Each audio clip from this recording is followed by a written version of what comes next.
আজ একাদশ শ্রেণীর দ্বিতীয় সেমিস্টারে রয়েছে যে বাংলা কবিতাটি কবি বিদ্যাপতির ভাব সম্মিলন, সে বিষয়ে কিছু কথা আলোচনা তুলে ধরব। বিদ্যাপতি সম্পর্কে প্রথমে একটুখানি বলা দরকার। মিথিলার কবি বিদ্যাপতি মৈথিলি ও অবটট ভাষা মিশিয়ে রচনা করেছিলেন ব্রজবুলি ভাষায় রাধাকৃষ্ণ বিষয়ক পদাবলী। ভাব সম্মিলন সেরকমই ব্রজবুলি ভাষায় লিখিত একটি কবিতা। ভাব সম্মিলন কবিতাটি পড়তে গেলে তোমাদেরকে প্রথমে যেটা জানতে হবে মাথুর সম্পর্কে। মাথুর কি? শ্রীকৃষ্ণ বৃন্দাবন ছেড়ে মথুরা গমন করেছিলেন কংসবধের জন্য। বৃন্দাবনে ছিল কৃষ্ণের মাধুর্য লীলা, প্রেমের লীলা, আর মথুরা গিয়ে তার ঐশ্বর্য লীলা।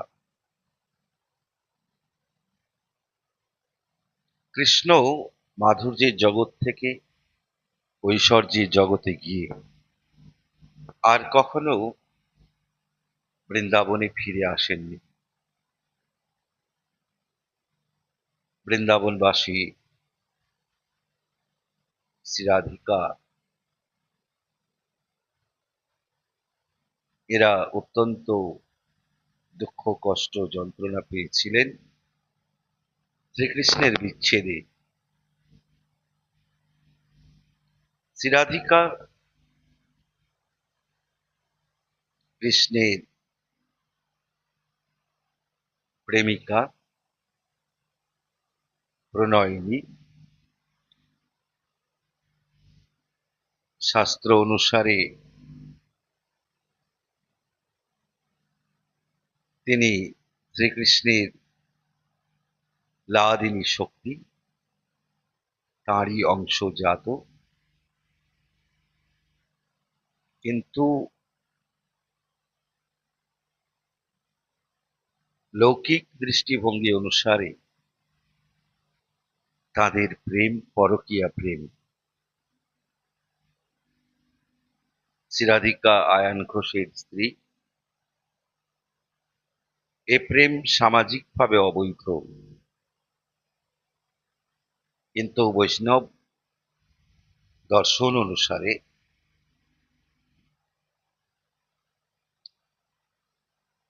শ্রীরাধা এবং শ্রীকৃষ্ণ বিচ্ছিন্ন কেউ নন,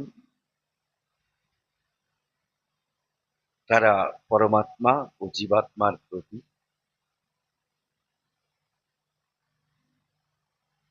শ্রীকৃষ্ণ মথুরায় গেলে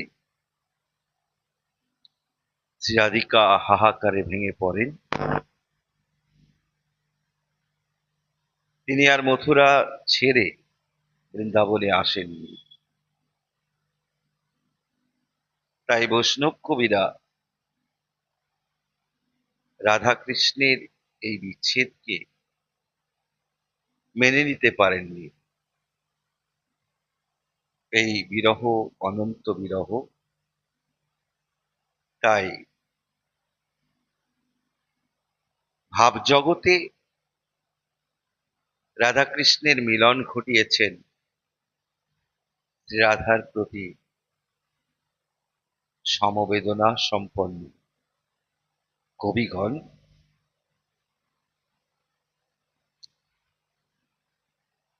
বিদ্যাপতি বিচ্ছেদ সহ্য করতে পারেন না। যন্ত্রণা সহ্য করতে পারেন না। তাই তিনি রাধাকে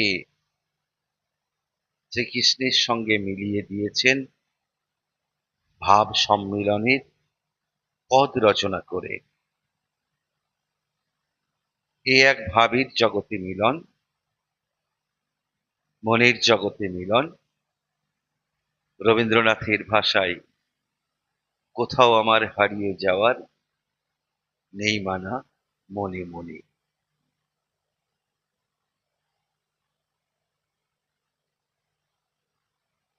শ্রী রাধিকা তার সখীকে বলছেন, কি কহবরে সখী, আনন্দ ওর চিরদিনে মাধব মন্দিরে মোর।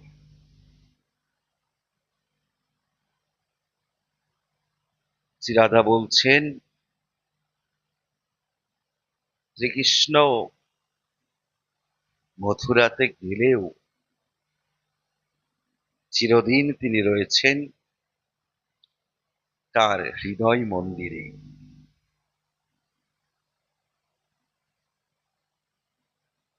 হৃদয়ে তার অবস্থান, তিনি সবসময় মনের মধ্যে আছেন। কৃষ্ণদাস কবিরাজ চৈতন্য চরিতামৃতে বলছেন, যাহা যাহা নেত্র পরে তাহা কৃষ্ণ স্ফুরে। অর্থাৎ রাধা সবকিছুতেই কৃষ্ণকে দেখতে পান,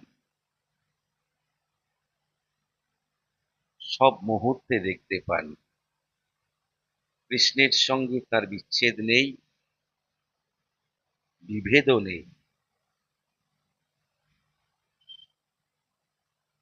তাই ভাবজগতে তার সঙ্গে কৃষ্ণের মিলন হয়। সে মিলনে পরম আনন্দ লাভ করেন রাধা। তাই সখীকে বলেন, শ্রীকৃষ্ণের সঙ্গে তার এই যে মনোজগতের মিলন, অন্তরের জগতে মিলন, হৃদয় মন্দিরে মিলন, এর আনন্দ অপরিসীম, অবর্ণনীয়। পাপ সুধাকর যত দুঃখ দিল, পিয়ামুখ দর্শনে তত সুখ ভেল। সুধাকর মানে হচ্ছে চাঁদ, দুঃখ দিল মানে দুঃখ দিল। পিয়ামুখ প্রিয়ের মুখ, দর্শনে মানে দেখে, তত সুখ ভেল ততটাই সুখ পেলাম। আকাশের চাঁদ পূর্ণিমা রাতে যখন জ্যোৎস্নার আলো বিকিরণ করে, সৌন্দর্যে উজ্জ্বল হয়ে ওঠে, তখন শ্রী রাধিকার মনে পড়ে শ্রীকৃষ্ণের কথা।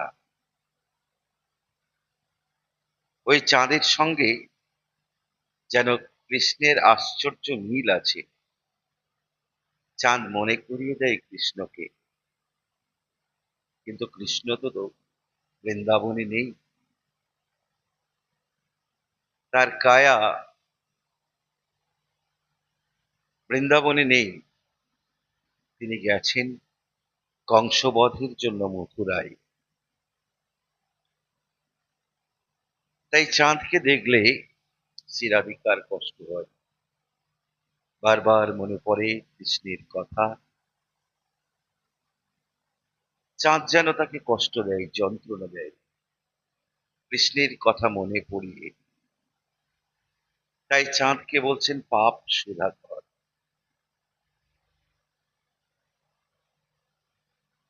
এই যে চাঁদ যন্ত্রণা দিচ্ছে, কষ্ট দিচ্ছে, রাধার হৃদয় মনকে বিচলিত করছে। এ অন্যায়। এই অন্যায় কাজ করার জন্য শ্রীরাধিকা তাকে পাপী রূপে দেখছেন চাঁদকে। চাঁদ শুধু কৃষ্ণ কথা মনে করিয়ে দিয়ে তাকে দুঃখই দিচ্ছে। তাই বলছেন দুঃখ দিল। কিন্তু শ্রীরাধার তার মনেও জগতে তার প্রিয়ের মুখ সর্বদা দর্শন করছেন আর সুখ লাভ করছেন। প্রিয়ামুখ দর্শনে তত সুখ ভেল, প্রিয়ের মুখ দর্শন করে ততটাই সুখ পেলাম। রাধা বলছেন, আঁচর ভরিয়া যদি মহানিধি পাই, তব হাম পিয়া দূর দেশে না পাঠায়। আঁচর শব্দের অর্থ হলো আঁচল। মহানিধি, মহাধন, সম্পদ, অমূল্য রত্ন। শ্রীরাধা বলছেন, আঁচল ভরে তিনি যদি মহামূল্যবান সম্পদ বা ধনরাশি পান, তব হাম পিয়া দূর দেশেই না পাঠায়।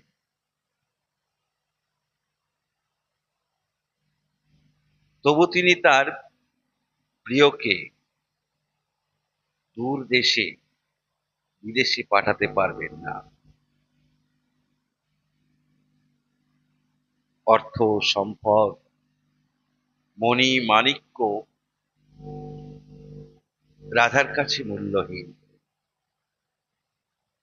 তার কাছে জীবন সর্বস্ব।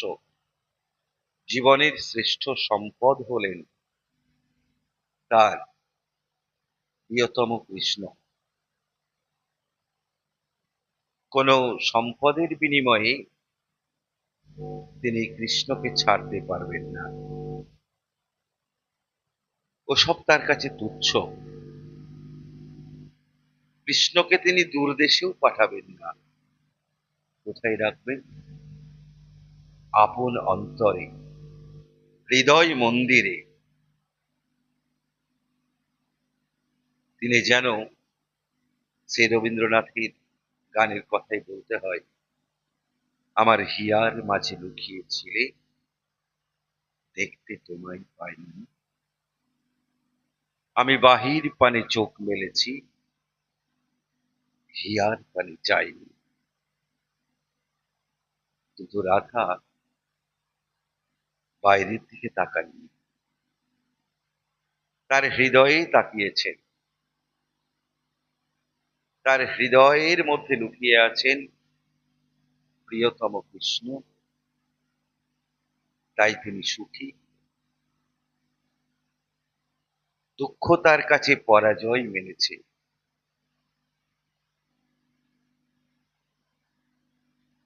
কৃষ্ণের কায়া নেই,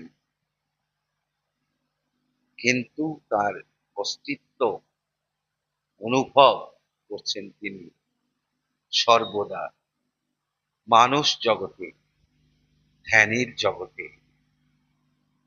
আমাদের দেহ যতটা সত্য,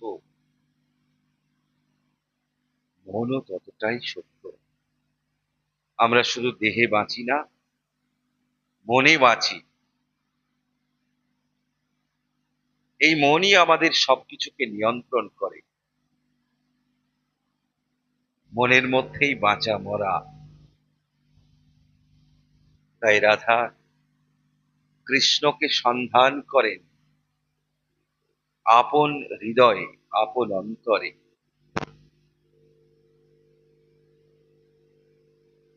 এই হৃদয় থেকে কৃষ্ণকে কখনো তিনি দূরে পাঠাতে পারবেন না কোনো অর্থ, সম্পদ, মণিমাণিক্যের বিনিময়ে। বৈষ্ণব কবি চণ্ডীদাস ঠিক এমন কথাই বলেছিলেন। বিদ্যাপতির মতোই শ্রীরাধার উক্তির মধ্য দিয়ে শ্রীরাধা কৃষ্ণের মথুরা যাওয়ার সম্পর্কে বলছেন, এ বুক চিরিয়া যবে বাহির করিব গো, তবে তো শ্যাম মধুপুরে যাবে। রাধা বলছেন, কৃষ্ণ যে তার হৃদয়ে আবদ্ধ, বুকের মধ্যে রাধা তাকে বেঁধে রেখেছেন ভালোবাসার বন্ধন। এই বন্ধন ছিঁড়ে কোথাও চলে যাবার ক্ষমতা কৃষ্ণের নেই। ভালোবাসার বন্ধন, হৃদয়ের বন্ধন এতটাই শক্তিশালী, জগতের কোন শক্তি তাকে পরাজিত করতে পারে না। তাই বিদ্যাপতি দাদাও তার প্রিয়কে দূর দেশে পাঠাবেন না। তিনি ভাব জগতে সবসময় তার সঙ্গে মিলিত হচ্ছেন। তাই দুঃখ বাইরে থাকলেও অন্তরে কোনো দুঃখ নেই, অন্তরে তিনি পরিপূর্ণা। কৃষ্ণ প্রেমে তিনি পরিপূর্ণা। কৃষ্ণ তার কাছে কেমন? শ্রীরাধিকা বলছেন, শীতের অর্ণি প্রিয়া গিরিশির বাদ, বরিশার ছত্র প্রিয়া দরিয়ার না। শীতকালে ওড়না বা চাদর বা উত্তরীয় যেমন আমাদের শীত নিবারণ করে, এই ওড়নি ছাড়া আমরা যেমন শীতকাল কাটাতে পারি না, শীতের শীতলতা সহ্য করতে পারি না। ওড়নি আমাদেরকে একটা উত্তাপ দেয়, স্বাচ্ছন্দ্য দেয়, শীত জয় করার ক্ষমতা দেয়। তেমনি এই ওড়নি বা উত্তরীয় বা চাদরের মতো শ্রীকৃষ্ণের গুরুত্ব রাধার জীবনে। শ্রীকৃষ্ণ তাকে উত্তাপ দিচ্ছেন, তার অন্তরে শীতকে, হেম শীতলতাকে একটা ওম দিচ্ছেন। এতটাই তিনি কৃষ্ণ নির্ভর। গ্রীষ্মকালের চরম উত্তাপে বাতাস যেমন দেহ মনকে শীতল করে, শ্রীকৃষ্ণ তেমনি গ্রীষ্মের বাতাসের মতো রাধাকে স্নিগ্ধ করছেন, শীতল করছেন সর্বদা। তাই তিনি গিরিশির বা, গিরিশি মানে গ্রীষ্মকাল, আর বা মানে হলো বাতাস। এই বাতাস প্রাণবায়ু, উত্তাপ শুষে নেয়। কৃষ্ণও তার ভালোবাসার বাতাসে রাধার হৃদয়ের যত দুঃখ যন্ত্রণার উত্তাপ শুষে নেন, তাকে ভরিয়ে তোলেন, তাকে শীতল করেন। রাধার জীবনে কৃষ্ণের স্থান আর এক রকমও হয়। বরিশার ছত্র প্রিয়া দরিয়ার না। বরিশা মানে বর্ষাকাল, ছত্র মানে ছাতা, দরিয়া মানে নদী বা সমুদ্র, না মানে নৌকা। বর্ষাকালে ছাতা ছাড়া যেমন আমরা চলতে পারি না, ছাতা না থাকলে আমরা যেমন ভিজে যাই, ছাতা আমাদের বর্ষাকালে রক্ষাকর্তা। আমাদের আশ্রয় হয়ে ওঠে। ছাতা বর্ষাকালে এক অপরিহার্য বস্তু বা অঙ্গ আমাদের জীবনে, তেমনি শ্রীরাধিকার জীবনের দুঃখের বর্ষায়, জীবনের উত্থান পতনে কৃষ্ণ তাকে ছাতার মতো রক্ষা করেন, আশ্রয় দেন। দরিয়া বা নদী তে নৌকোর যেমন গুরুত্ব, তেমনি শ্রীরাধার জীবনে শ্রীকৃষ্ণের গুরুত্ব। আমরা জলে হাঁটতে পারি না,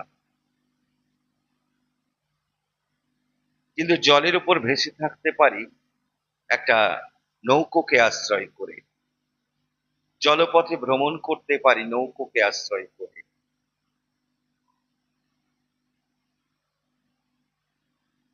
তাই নৌকা বা না আমাদের জলপথে ভ্রমণের বা নদীপথে ভ্রমণের এক অপরিহার্য সঙ্গী, অপরিহার্য অঙ্গ।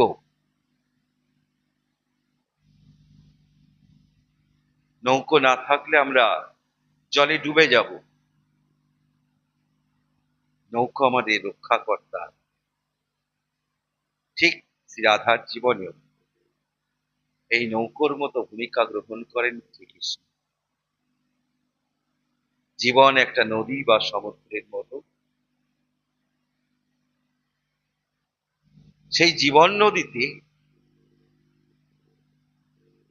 নৌকোর ভূমিকা গ্রহণ করেন শ্রীকৃষ্ণ শ্রীরাধিকার জীবন। ভনয়ে বিদ্যাপতি শুনো বড় নারী, সুজনক দুঃখ দিবস দুই চারি। ভনয়ে অর্থাৎ কবি বিদ্যাপতি বর্ণনা করছেন, বলছেন বড় নারীকে, শ্রেষ্ঠা নারী অর্থাৎ শ্রীরাধাকে, যে সুজনের কাছে, ভালো মানুষের কাছে দুঃখ বা দুঃখের দিন বেশি দিন স্থায়ী হয় না, তা ২-৪ দিন থাকে, তারপর দুঃসময় দুঃখ সব চলে যায়, সুখে জীবন গড়ে ওঠে। বিদ্যাপতি এখানে শ্রীরাধাকে আশ্বাস বাণী শোনাচ্ছেন, ভরসা দিচ্ছেন যে শ্রেষ্ঠা নারী শ্রীরাধিকার হচ্ছেন শ্রীকৃষ্ণের শ্রেষ্ঠ বা শ্রেষ্ঠা প্রেমিকা। সুতরাং এবং তিনি গোপী নারীদের মধ্যে, গোপিনীদের মধ্যে শ্রেষ্ঠা, তাই তিনি বড় নারী, শ্রেষ্ঠা নারী। এবং তিনি সুজন, তার হৃদয় সুন্দর গুণে পরিপূর্ণ, ভালোবাসায় পরিপূর্ণ, প্রেমের শক্তিতে তিনি বলীয়ান, ভালোবাসার জন্য তিনি সর্বস্ব ত্যাগ করতে পারেন, জীবন পণ করতে পারেন। যিনি প্রেমকে, ভালোবাসাকে এত মূল্য দেন, তিনি তো বড় নারী, শ্রেষ্ঠা নারী, সুজন, সুন্দর মনির মানুষ। সুতরাং দুঃখ তিনি জয় করবেনই, দুঃখ তাকে পরাজিত করতে পারবে না। 2-4 দিন পর দুঃখ চলে যেতে বাধ্য হবে। কবি বিদ্যাপতি কবিতার শেষে ভণিতা অংশে শ্রীরাধিকাকে সান্ত্বনা দিয়েছেন, আশ্বাস দিয়েছেন, তার পাশে দাঁড়িয়েছেন আপন জন হিসাবে, আত্মীয় হিসাবে। তিনিও রাধার দুঃখে দুঃখী, রাধার সুখে সুখী।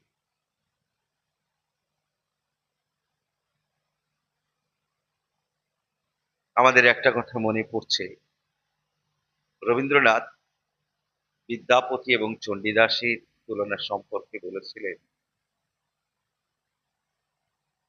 বিদ্যাপতি সুখের কবি, চণ্ডীদাস দুঃখের কবি।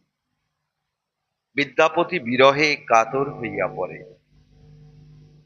আর চণ্ডীদাস তার মিলনেও সুখ নেই। বিদ্যাপতি বিরহ সহ্য করতে পারেন না, তার রাধা কোনো আধ্যাত্মিক রাধা নয়, তিনি রক্ত মাংসের মানব, নারী। বিদ্যাপতি রাজসভার কবি, সুতরাং রাজসভার কবির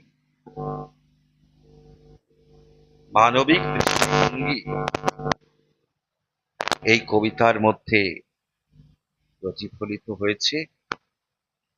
বিদ্যাপতি বিরহকে মানতে পারেননি, তিনি মিলনের সুখ চেয়েছেন, বিষাদ নয়, দুঃখ নয়, একটা কমেডি, মিলন। আমরা দুঃখ চাই না, সুখ পেতে চাই, বিষাদ নয়, আনন্দ পেতে চাই।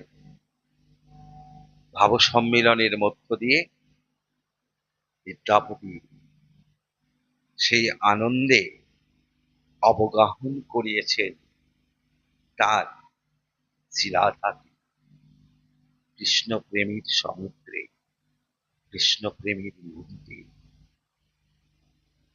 তাই ভাবজগতে মিলন ঘটিয়েছেন রাধা এবং কৃষ্ণের। এই হচ্ছে ভাব সম্মিলন কবিতার বিষয়বস্তু। আজকে তোমাদেরকে এই কবিতার ভাববস্তু বিষয়ে আলোকপাত করলাম।